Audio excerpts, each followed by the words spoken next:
In today's video, I'm going to teach you how to cancel your Tally Forms subscription. If you've decided it's time to part ways with Tally, whether you're no longer using the service or simply need to cut down on expenses, we've got you covered.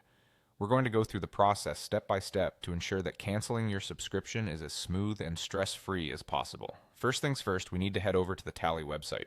So open up your preferred web browser and type in the URL for Tally, or you can simply search for Tally's free online form builder. Once you're there, the next thing you'll want to do is locate the login button, usually at the top right corner of the page, and give that a click. Next up, it's time to log in. If you're like many users, you might be using your Google account to access Tally.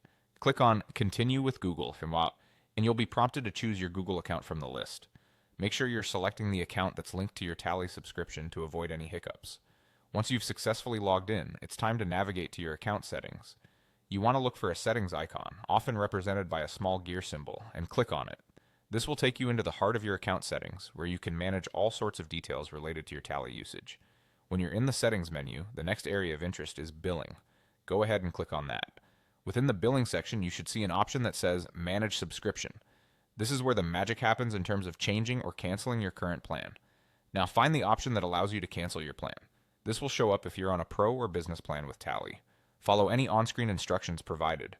Tally might ask for confirmation to ensure you're certain about canceling, or they might present other options or offers to keep you on board. If you're determined to cancel, just proceed by following the prompts.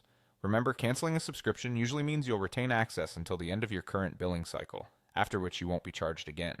But it's also a good idea to double-check your billing details to ensure everything looks as expected with no further charges. And there you have it, you've successfully navigated through canceling your Tally Forms subscription. We hope this video makes the process a little easier for you.